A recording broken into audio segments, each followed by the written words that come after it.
Boundless Spirit, pushing the limits of talk radio with Charlene Springer.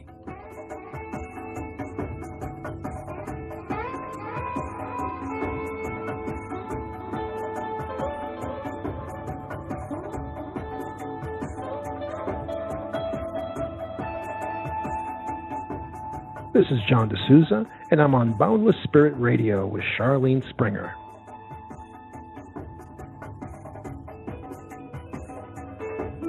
Welcome to Boundless Spirit Radio with Charlene Springer.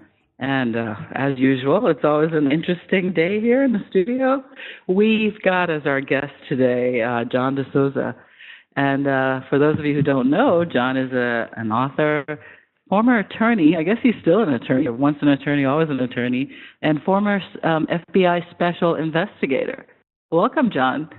Oh, thank you, Charlene. It is great to be with you here on Boundless Spirit Radio. This is great.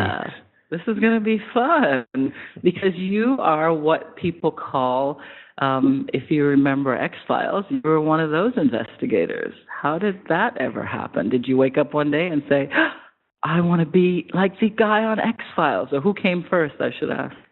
Well, I was an FBI. I joined the FBI and worked mostly counterterrorism cases, a lot of big terrorism cases, including the Unabomber over the years, the 93 World Trade Center bombing, and a bunch of other really high-profile terrorism cases.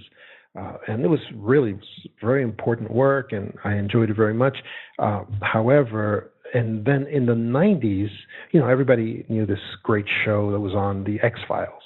And I was a great fan of that show. It was pretty well known in the FBI. I was a big fan of that show. So when there was a minor little scandal that erupted after the show had begun, where Chris Carter, the creator of the show, he was called by some bosses at the FBI, and he was called because it appeared to them that there were shows that, for people familiar with the show, there were certain shows that were apparently taken from real FBI files that actually did happen. So they questioned Chris Carter on that, and he did say that he had some consultations from FBI agents who were retired. And I was also questioned on whether I had any contact with Chris Carter. I was able to say, no, I did not. But by that time, and Chris Carter basically was saying, do you have any specific information that you believe was being used on the show? And since they couldn't say what actual stories were taken from FBI files, it kind of ended up in a tie, and they just told him, okay, go your own way, and they retreated to their neutral corner as well. And Chris Carter said he felt he dodged a bullet because he thought they were going to shut him down. And at the same time as I was questioned, the word kind of got out at the FBI. Then I was given the nickname X-Man. Actually, the bosses told me that I was demoted from G-Man to X-Man. So that was how that nickname came about, and it was not a compliment at all. Wow. So how do you feel about it? Because you've written these books, and they're about extra dimensionals. And one thing very interesting that I found, that your use of words in the titles. Why true tales and concepts of alien visitors? Oh well, like my latest book, The Extra Dimensionals: True Tales and Concepts of Alien Visitors. What it means is that I go through the actual cases that have occurred. A lot of the cases that people think that they know completely, like Travis Walton case, Betty and Barney Hill abduction that occurred, the 1952 invasion of Washington, D.C. by unknown UFOs, cases like that, Rendlesham Forest invasion by UFOs, cases that people think that they know the whole story on.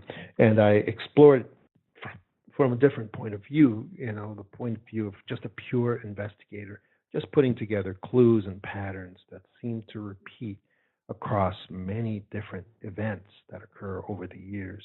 And so I deal with the true stories that occurred to real people, and people who are, and these are the most credible cases, of course. The ones that are, in my mind, are actually real, that actually show actual extraterrestrial quality to them, and unexplainable. You know, there's a famous engineer, former scientist for NASA, Stanton Friedman. He was always questioned by fellow scientists about these UFO cases, and in a very frustrated manner, he once said, "So what if 95% of UFO cases are fraud or are insufficient data to really be verified? What does that matter to me?" He said, "All I care about is the 5% or less of UFO cases every year that are truly unexplainable and possibly extraterrestrial in nature." So that was always a quote that I really liked, because it really framed the question very well.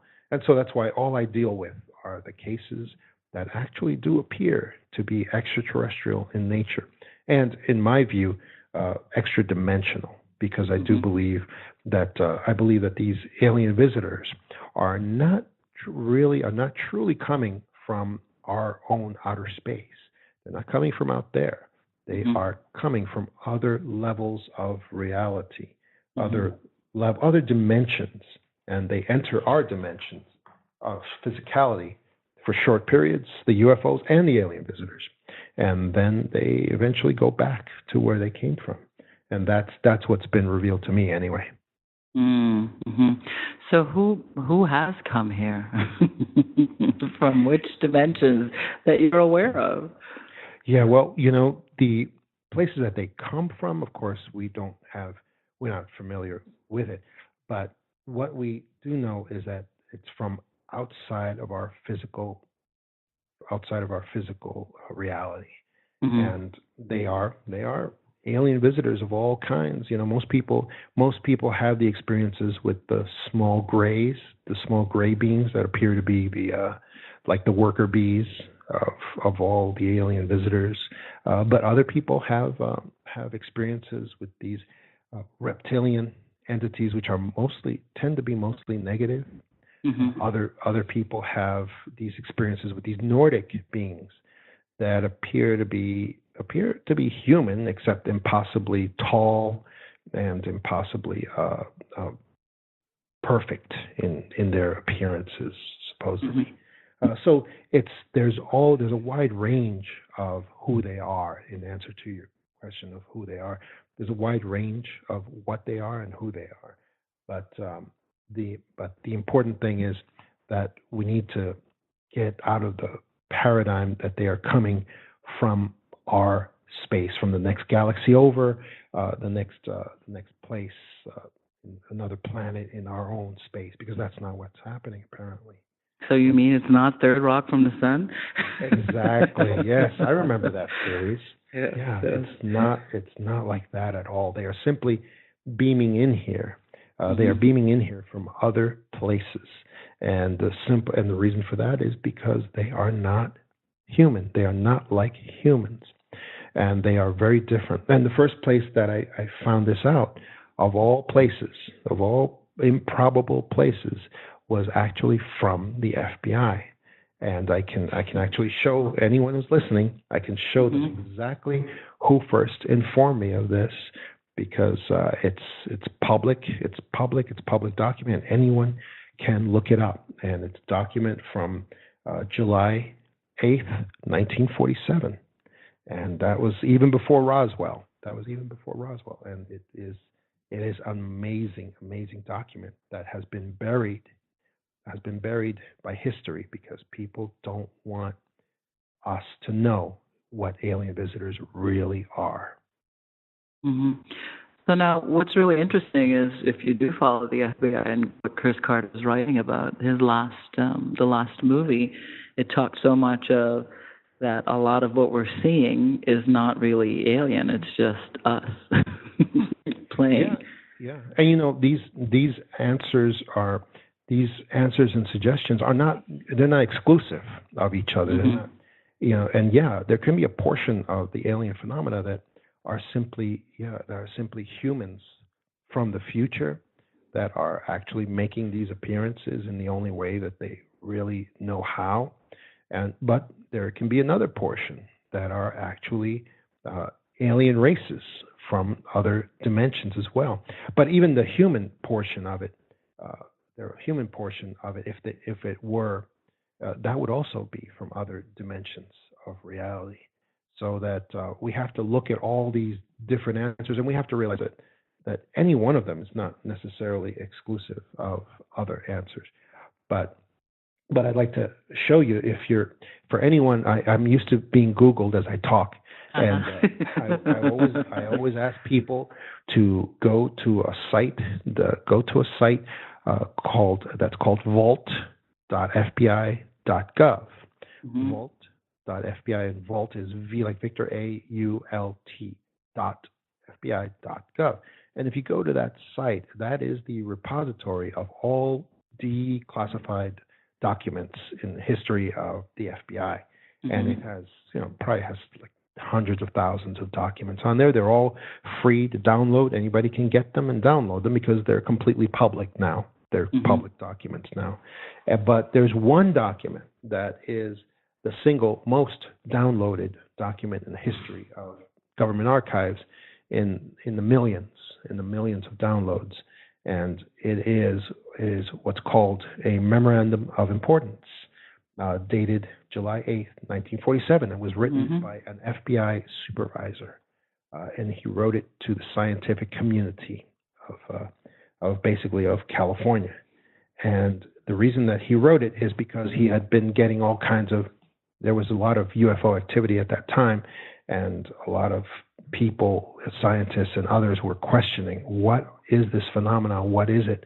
And so he took it upon himself to write this communication out to the scientific community to let them know what it was.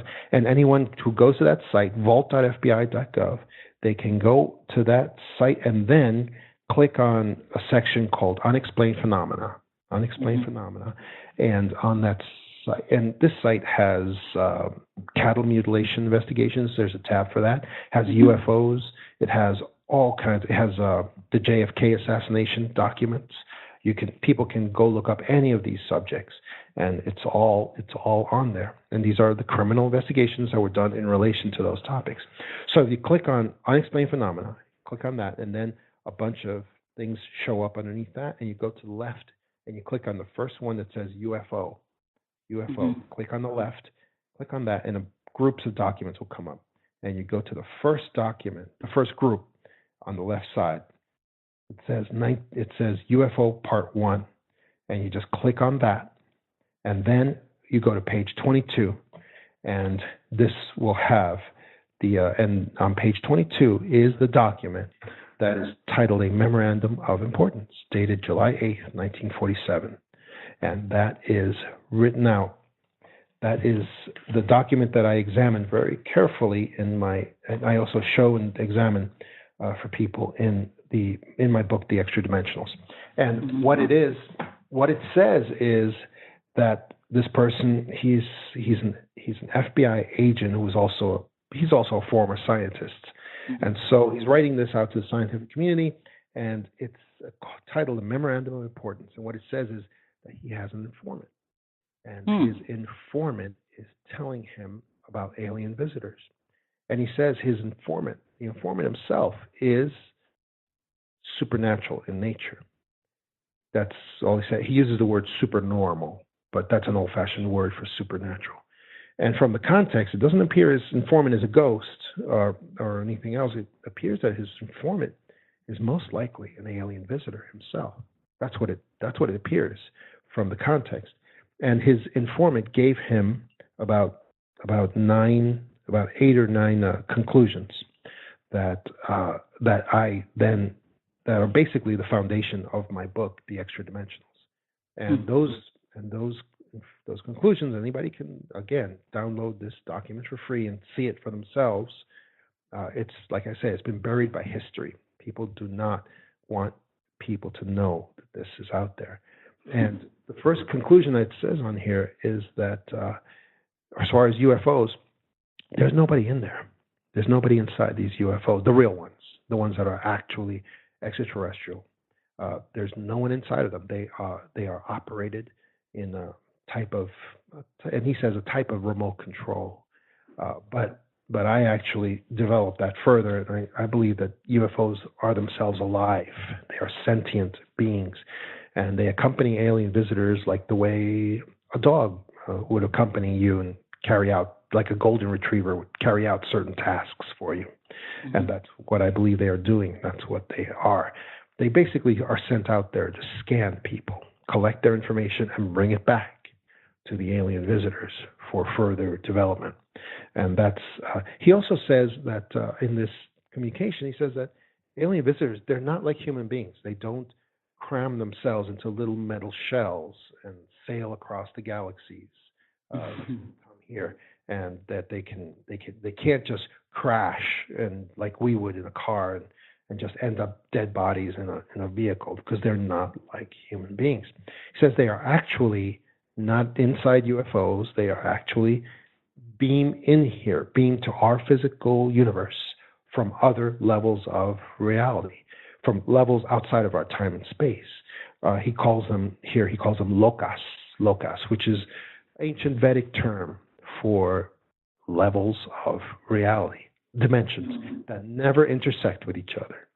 And so he says that's where they're coming from. And they beam in here. They change their vibration from where they are to match our physical vibration for short periods of time. And so they can appear here. They can appear here temporarily and be physical, more or less, for short periods. And then their vibration goes back, and they go back to where they came from. And the same for UFOs. That's how they arrive here. They are not sailing across the galaxies using fossil fuels or whatever, and arriving here in the UFOs. That's not how they get here. He says they're just beaming here, and then they beam back. And he says, he also says it would be a terrible mistake for anyone to attack these UFOs. He would say that would end in tragedy, because their technology is so far ahead of anything that we understand. And as a matter of fact, shortly after this, we see what happened in the 1952, and anybody can look this up, the 1952 Washington, D.C. invasion by UFOs that occurred right over the Capitol building for the most part. Over a period of 2 weeks, we had several UFOs that just invaded the airspace over Washington, specifically over the Capitol building and other landmarks. And it was the first and only time that the Air Force was sent, the United States Air Force was sent en masse to go after UFOs. And it was tragic. It was tragic what occurred. These UFOs buzzed these airplanes, our jets. They buzzed them. They did circles around them. They did face-to-faces with them. In other words, they showed very easily that they could easily have destroyed every one of those planes that were up there. And again, anybody can look this up. There was a big government report about it after it occurred. It was called the Roberts Commission, I believe, and they came up and they basically just said that nothing really happened. But everyone who was there, it's very well documented what happened. It was extremely embarrassing. Just like, and they didn't destroy our Air Force, and they very easily could have, because they really did humiliate them and show that they were just like playing with little children is what they were doing up there. And that's recorded. I mean, there's pictures of that occurring. There's many, there's radar reports, military reports of what happened, Air Force reports. So that's very well documented incident that shows that another one of the predictions that were the conclusions that were made in this document are absolutely true. Another thing he says in this document is that they are coming here for peaceful purposes, to see about permanently settling on our plane of existence. He says that is their purpose.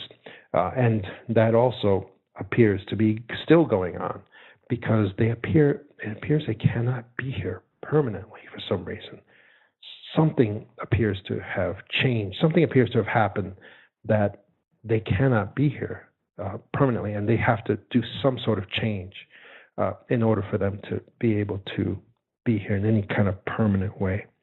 He also said things like they possess, that these UFOs are not really made of metal. They are actually made of some kind of radiant energy, like plasma. Like stars. Yes, yes. And so he says that's why they can appear or disappear at will.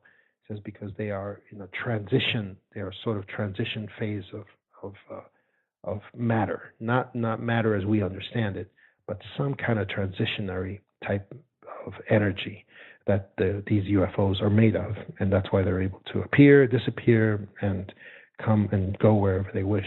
He also says they have the capacity, and again, we've seen that so many cases borne out as true since then, in the many years since this document was created.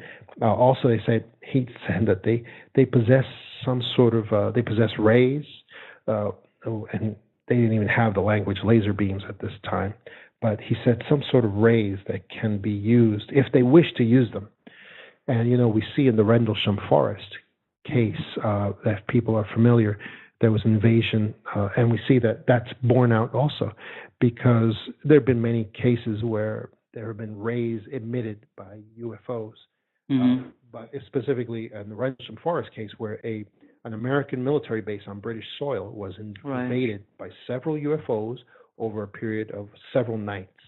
And we see ultimately the captain of the base, along with several of his troops, were tracking one particular UFO through the forest at night in a very terrifying situation. And this thing was leading them through the forest and eventually turned back towards them and shot a beam of light at their feet. Could easily have struck them, but it didn't. It did not. And it shot this weird beam, and then the actual UFO went up into the air and broke into 5 separate orbs. It transitioned like it was made of plasma, like it was made of some kind of radiant energy. And this happened in front of their eyes. There was documented, and they all saw it. They all saw it happen.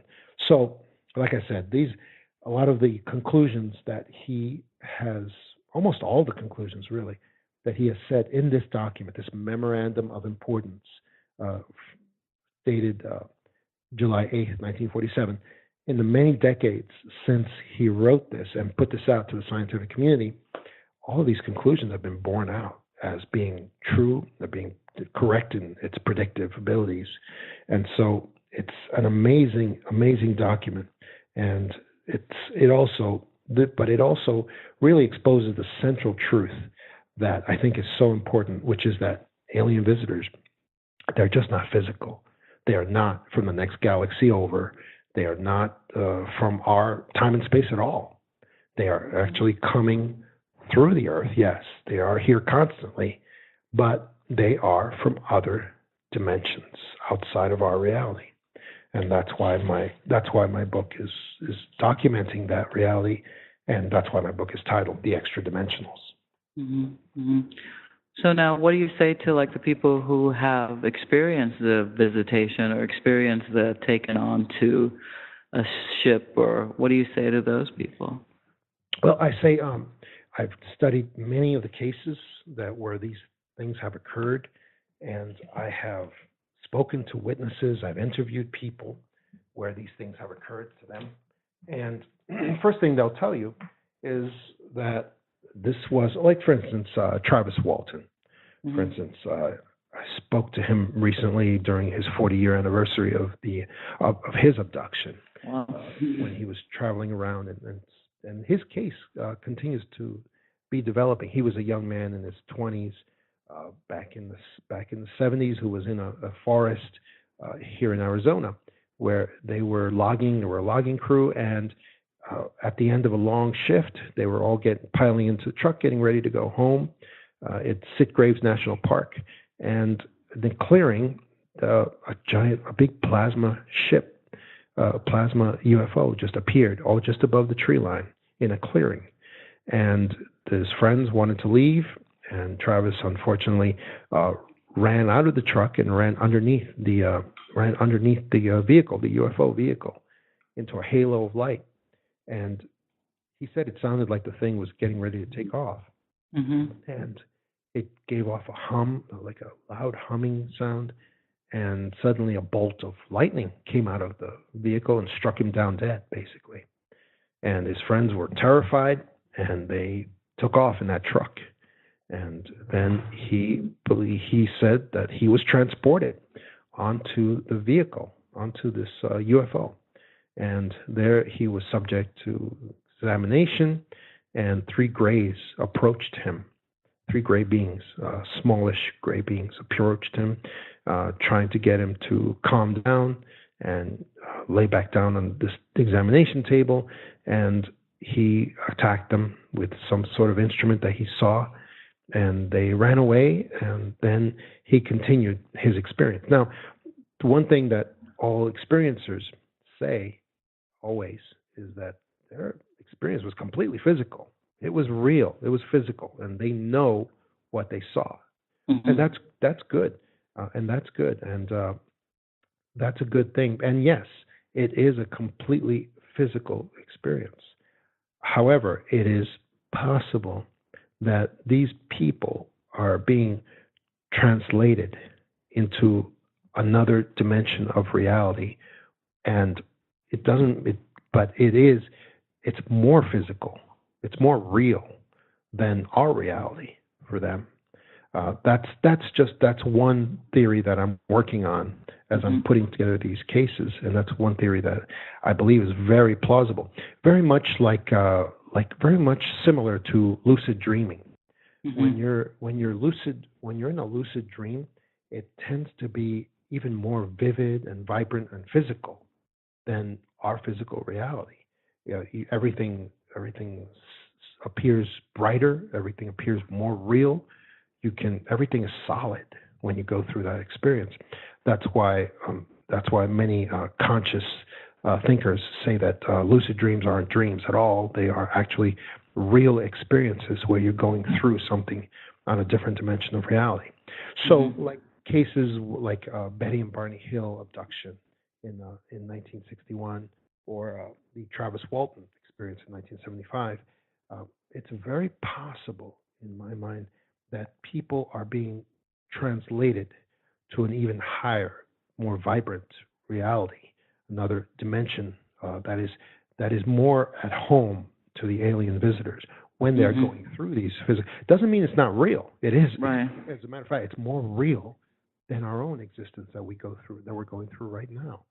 It's more solid than this microphone that I'm talking into right now. It can be very much more real. So Travis Walton, for example, in 1975, he was transported onto, he believes, onto a ship. However, once he got away from these gray aliens, he started walking through this ship, and he actually walked through into a large chamber.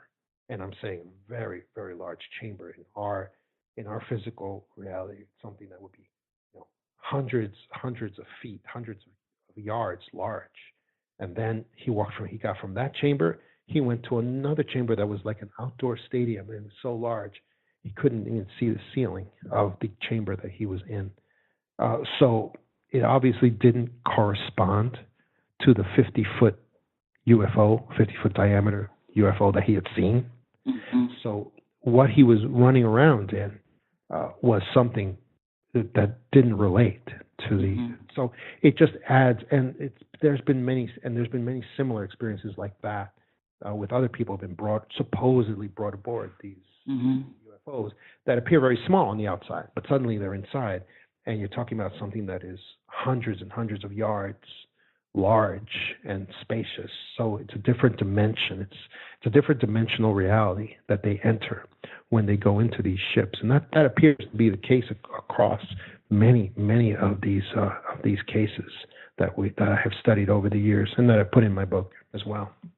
Because I remember the case of, I know Sherry Wild. She always said that when they would take her, they would always say you can't stay for long because they were at a higher vibration, and it was almost that she had to almost decompress when she got back to come back to that lower vibration. Exactly, like she was translated into something else, and and you've had her on your show as well, right? Yeah. Yes. So I will have to go through those interviews very carefully because that coincides with the experiences of many, many other experiencers across the board, where they feel a complete change in the vibration and in the atmosphere of what they are going through, and then it's like they're being translated into some other medium. And that's what I believe is happening. And yet people still believe that means it wasn't real. That means it was a dream. And that's nothing could be further from the truth. That's absolutely not the case, because other realities are just as real, if not more so, than our reality. And so people have to understand. And the reason why this understanding, the understanding of the extra dimensional quality of these experiences, the reason why it's so very important is because if we understand this, then we understand alien visitors much better than the sort of nonsensical scientific view that's going on right now, where we have agencies throwing billions into trying to discover remnants of bacteria on other planets and getting people excited because they found traces of water that existed, eons, 1,000 years ago on Mars. Or something like that. And instead of paying attention to the remnants of civilization that exist on Mars, where we can see that there was an entire civilization on Mars long before our recorded history. The same thing on the moon. Why aren't we, they'll get excited over traces of bacteria from 1,000 years ago, but they won't show us the structures on the moon that are not human in origin, because they're too large. Mother Nature can make straight lines, don't you know that? Oh, no, yes, exactly. And they'll feed us nonsense in order to make us believe nonsense. Meanwhile, there are traces, there are remnants of civilizations on other planets in our solar system, which show to me that, and they try to cover that up while trying to get us excited over silly things that really don't take us to anything. And so what it shows to me is that there was a time in our physical reality when alien visitors were able to be here more or less permanently. They were building civilizations. They have built megalithic structures on all over this planet. So the time of the Anunnaki and other alien races as well, there was a time when they were able to be here permanently. It wasn't like the way it is now. So we're talking then? Yeah, we're talking then about Nephilims kind of mixing into this. Yeah, exactly. And Nephilim is another version of the same thing. And Anunnaki is another version of the same thing. But there was a time before our history when alien visitors were able to be here as long as they wanted. It wasn't like now, where they'll come and visit with experiencers for short periods of time. The vibration changes. You got to go back. We have to go back. It wasn't like that. But something changed, and I'm not sure what exactly changed, but something very radical changed. So could this be as they say, the Great Flood? That would be the start of it. That could be the start of it. Yes, absolutely. But something was changed in our atmosphere. Something was changed in our time space. Something happened so that alien visitors could no longer, like the Nephilim, like the Anunnaki, they could no longer be here on a permanent basis. And so I think they've been trying to remedy that ever since, and they continue to do that right now because the alien visitation phenomena is only increasing. Abductions, experiences, observation, it's only increasing, and it's going towards some kind of crescendo, some kind of monumental symbol clash where we're heading towards something that's going to happen, where maybe they will be able to change it back to the way it was. Well, they talk about something happening when they speak of the Ark of Gabriel, and somehow that's leading up. We go back to Antarctica, and we're like, okay, what's going on here with all this? Do you know anything about that? Yes, and anybody can find out about what's going on in Antarctica, but you just have to create your own web crawlers, which is easy. It's not easy, but it's a little bit of work. But you basically you have to turn away from mainstream media and mainstream media sources because that's just pollution. It's all corporate media at this point is completely fake news. And so people have to turn away from that. They have to turn towards independent sources for news, citizen journalists and individuals that are not part of the corporate structure. And yeah, you can find out. But I've had web crawlers out there, and I've had collecting information from people because basically we're living in a post-secrecy society. The governments can no longer keep things secret. With the internet and how the internet is set up, there's too many plugs into the matrix, and they cannot keep events secret anymore. So that's why we're finding out about Antarctica. The problem is they do what's called data flooding, which is they create all kinds of fake news and false information, false government leaks, false government whistleblowers, and all of this stuff is designed to put out there thousands of items of false information so that you can't pick out the truth for yourself, even though it's right there in plain sight.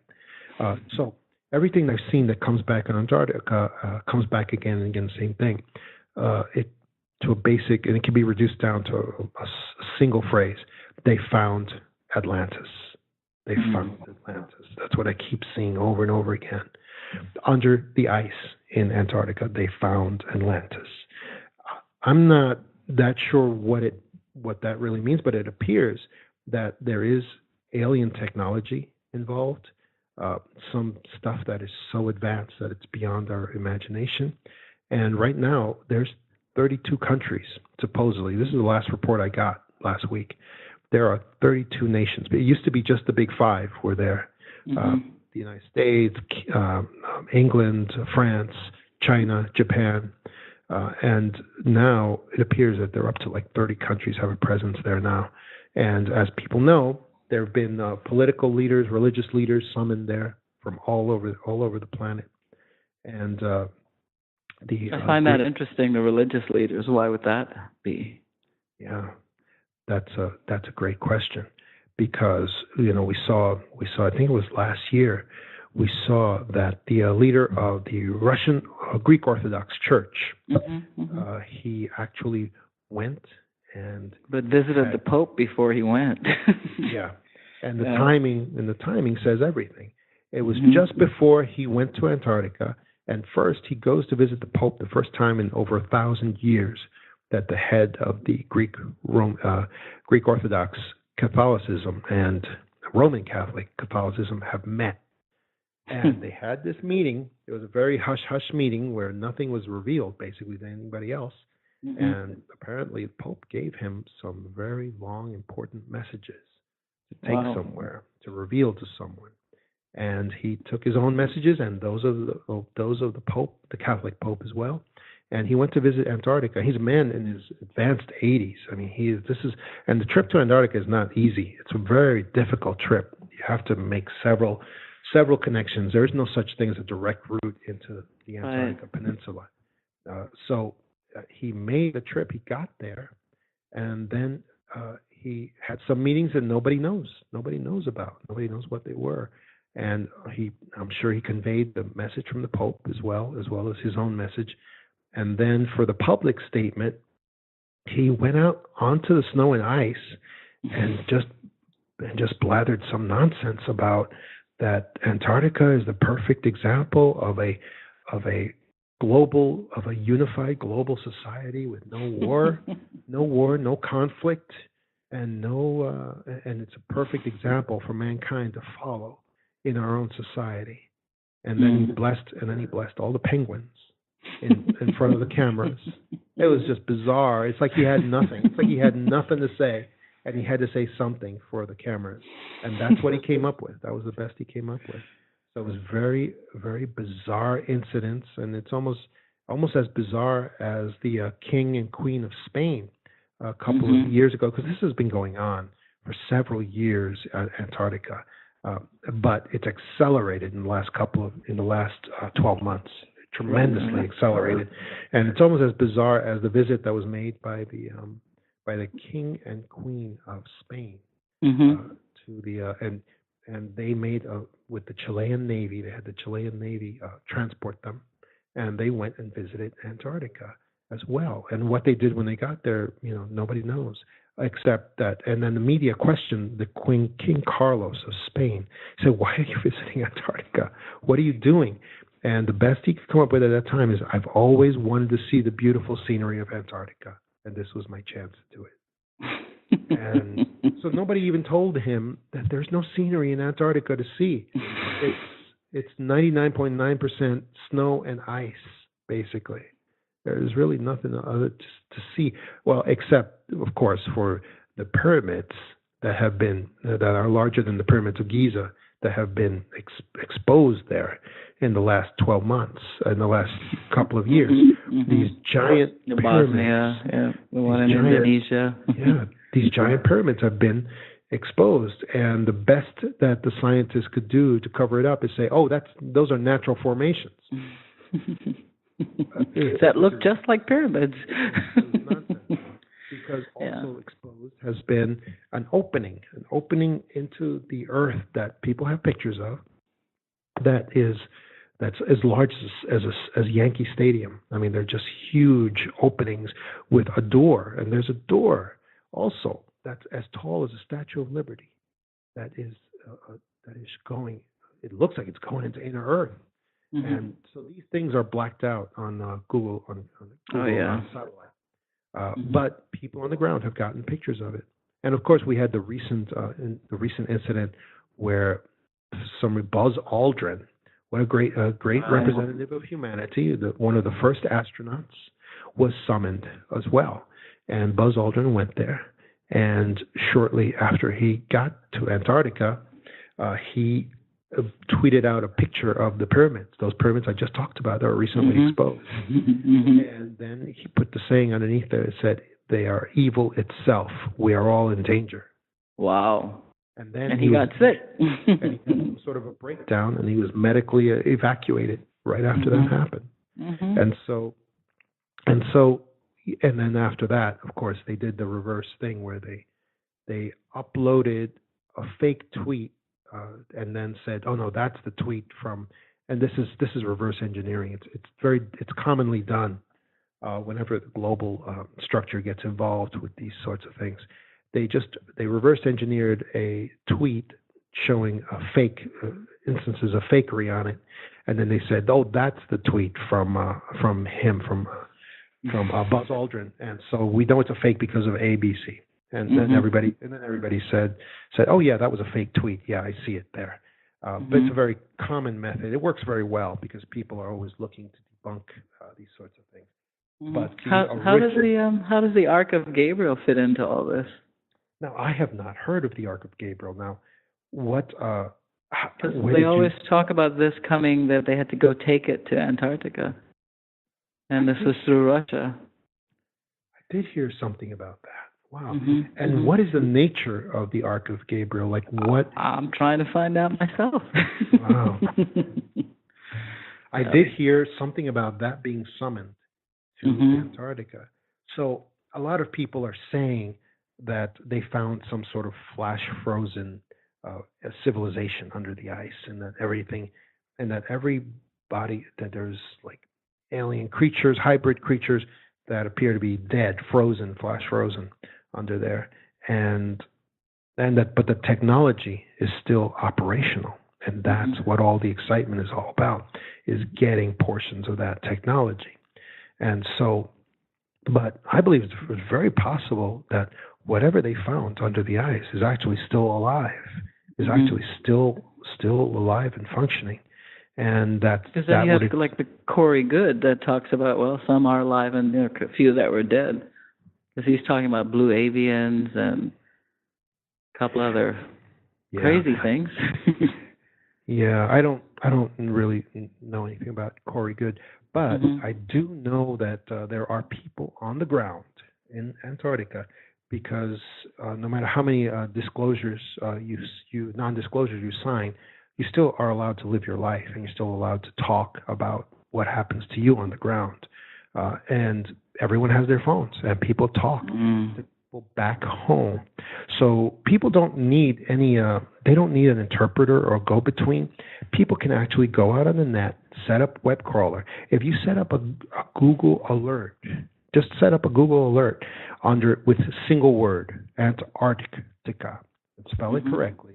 If you put that out as a Google alert, then you have just set up your own web crawler for news and information. Now, and you don't have to depend on anybody else. You don't have to depend on anyone to interpret for you. But you just put that out, and you will get reports from all over the cybersphere on everything that occurs. But you can set that up with any browser that you use. And I always recommend to people DuckDuckGo and other more private web browsers. And as soon as you set up that alert, you have just set up a web crawler, your own web crawler. And there's more elaborate things that can be used for that too. But that's the simplest form. And then you'll get back, dozens of reports with the word Antarctica in them. And then what you do is you sit down with that pile and you eliminate anything that talks about the environment or global warming, which about 50% of this is going to, because that has now become the new disinformation cover for just about everything, is global warming and environmental issues. That has become, so you eliminate that. You eliminate any articles that have to do with politics, Democrats, Republicans, anything to do with politics at all. And you eliminate that. And then you eliminate the environment stuff. And what you're left with is going to be something that you can actually look at and have some idea of what is real and what is not. And hopefully in that bunch, you also get personal messages from people back in Antarctica on the ground. That's the most reliable. That's the most reliable form of reporting that there is. Is people who are writing on message boards, writing back home, writing to their friends, and writing to people, to their family, about what's going on with them. That's how we found out about that evacuation that happened recently of all the scientific personnel at the main station over there. And they were suddenly evacuated, and they were told it was because there was a crack in the ice, which is nonsense, because there's cracks in the ice all around the peninsula all the time. And they never evacuate because of that. They were evacuating because something else went wrong under the ice. And they evacuated all the scientific personnel, but the scientific personnel, as they were being evacuated, they saw that military personnel were being brought in to replace them. And they were carrying some very heavy-duty hardware. And the hardware was covered from their view, but they saw them bringing something in, like some terrible emergency had happened.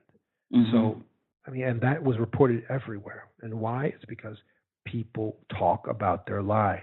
And we can no longer, we're in a post-secrecy society where no one can hide events anymore, because the internet is everywhere. Everyone has their phones, and people talk about what happened. So that's what I know is going on, and people can find out about this stuff for themselves by keeping an eye out. The biggest monkey wrench that has been thrown right now into the situation, of course, is that Putin, the president of Russia, has just announced that he will be visiting Antarctica. That made people there very unhappy, because they don't want heads of state coming to visit, because that's going to make it much more difficult to hide what's going on there. But Putin decided to make that announcement because he wanted to make it clear that Russia is going to get their share of the technology, of the alien technology that comes out of there, no matter what, and that no one's going to cheat them out of what their share is. So that means that Trump will also probably be making an announcement that he will be visiting soon as well, because he's not going to want Putin to get one up on him as far as that goes. And then that means all the heads of state will then announce that they will all be visiting as well. So that will change everything, and they will have to put out a public cover story for what's really happening in Antarctica. And if anybody wants to see what the story is going to be, you can just Google Nazi base found under the ice in Antarctica, or just Nazi base found at Antarctica. Just Google that, because that story has been going around for like 40 many years, yeah. And it gets reprinted. It gets reprinted all the time as a modern story.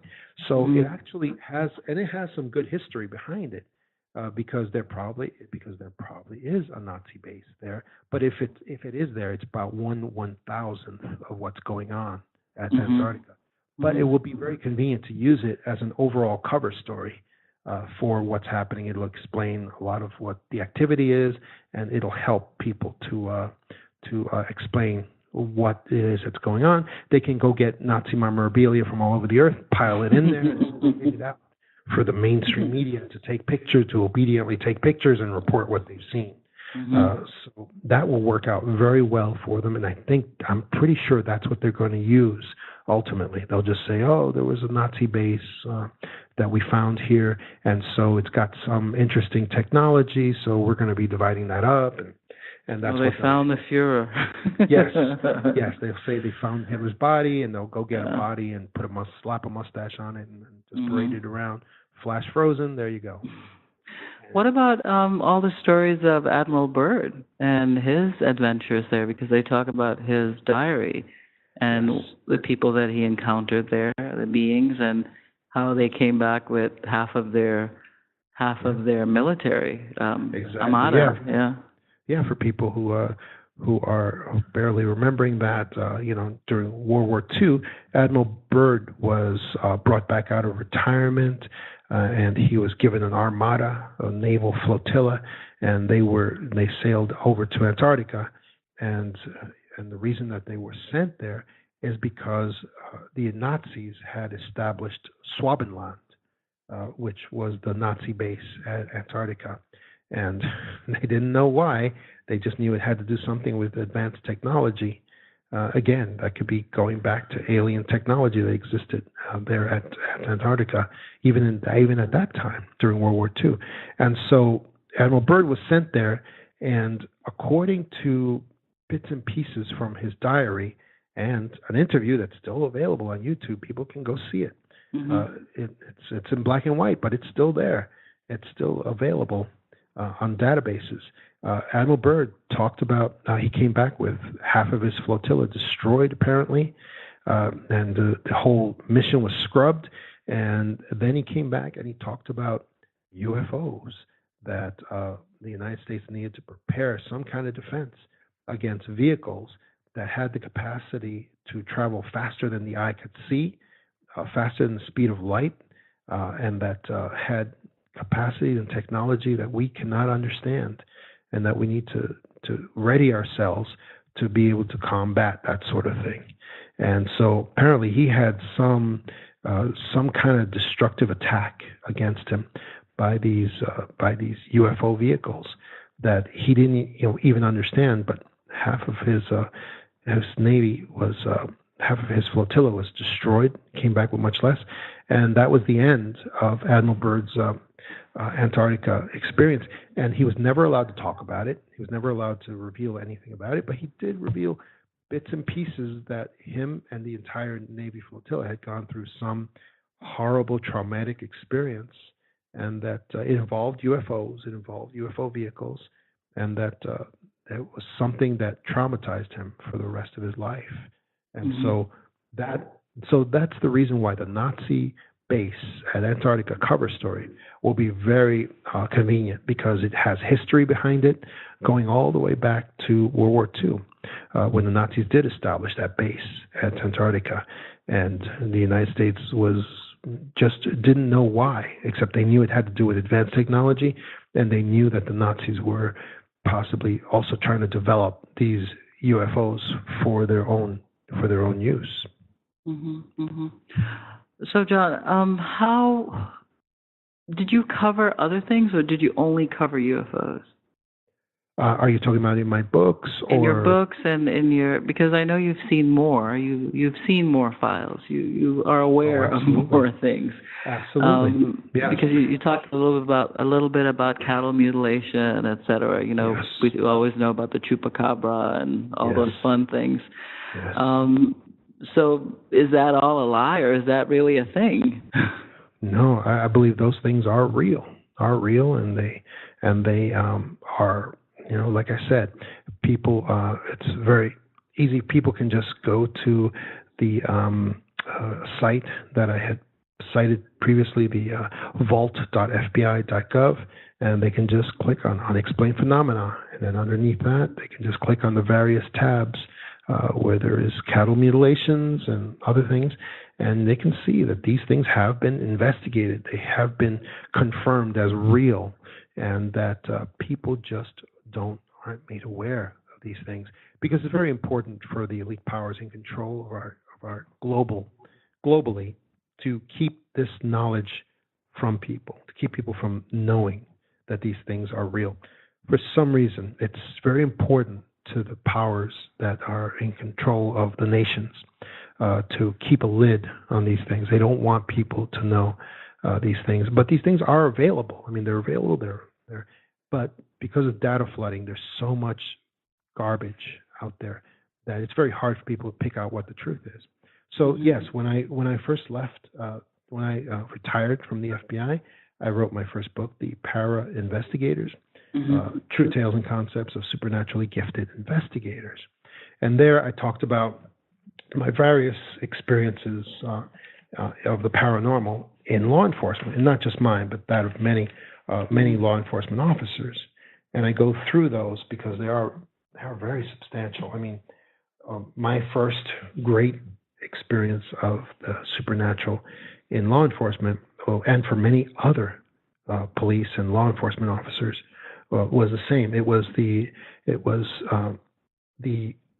Indigo Kids of 9/11, and that's the story that happened to us of kids in the weeks approaching 9/11, the 9/11 terrorist attacks, was the little kids from ages from 5 to 11 years old, all over the country, in dozens of cases of these young kids that were having experiences, precog experiences, dreams, visions, and different experiences of the events that were going to happen on 9/11.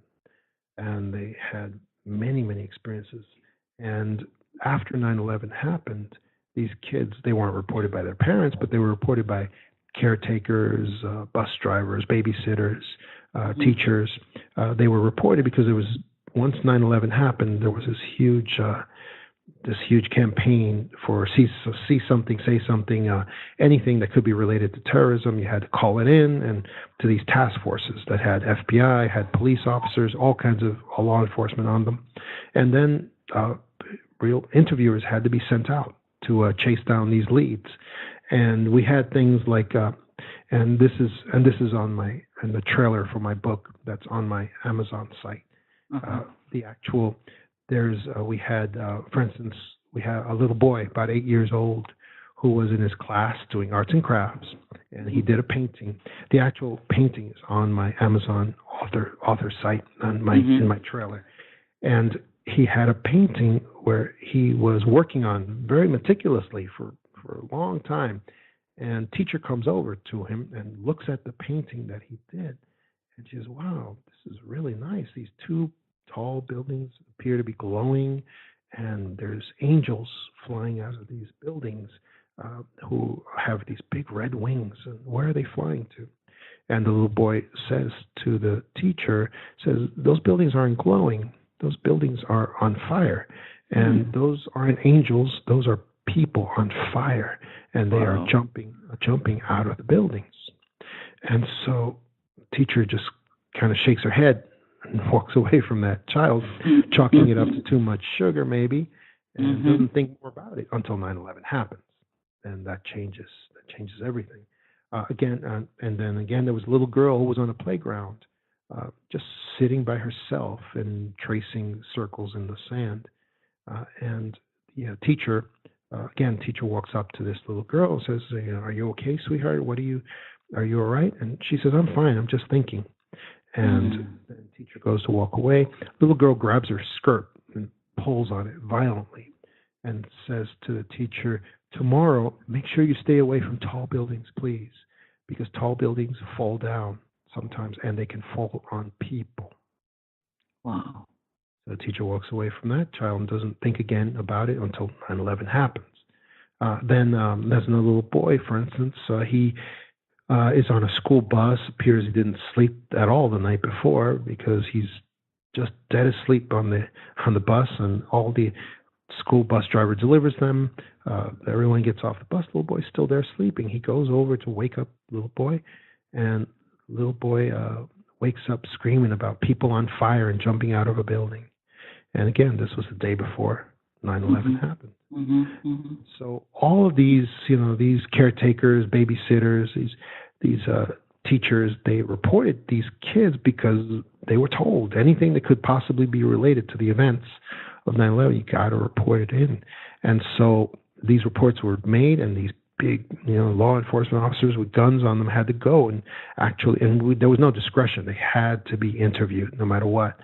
And so big law enforcement officers with guns on them had to go out and interview these 9-year-old kids, 10-year-old kids sometimes, and make them remember this traumatic vision or dream that they had. And then they had to do background checks on the families, see if there's any relation to terrorism. And in every single case, each of these cases came back as no connection to terrorism whatsoever. And so the paranormal explanation was the only explanation that we had left in these cases, in every one of these cases. And that really shook up the law enforcement officers that were involved in this, and it changed them. It changed each one of us and changed our outlook, because we saw for ourselves that there was no explanation for these kids' experiences, their precognition experiences, except for the paranormal explanation. Have you ever done this as a kid? Know something before it happened? I'm sure I have, but my own experiences have been mostly with seeing other people. My mom, for instance, was a very powerful psychic. Not a willing psychic either. It wasn't something that she enjoyed or liked or displayed for anybody. But I did have experiences where she would be in a room and she would pick up on something going on with some of the adults in the room, and she would tell me about it. And sure enough, it would occur exactly as she said. One time when I was a kid, we had a friend of ours who was a local police officer, and he would come to our house with a young boy from the Big Brothers program, and they would hang out with us, talk with us, and after they left, the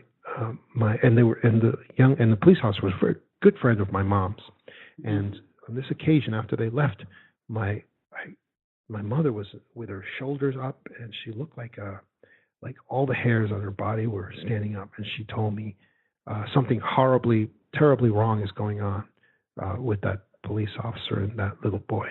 Wow. And I just said to her, and I didn't want to believe her because we loved that guy. He was a young guy, just engaged.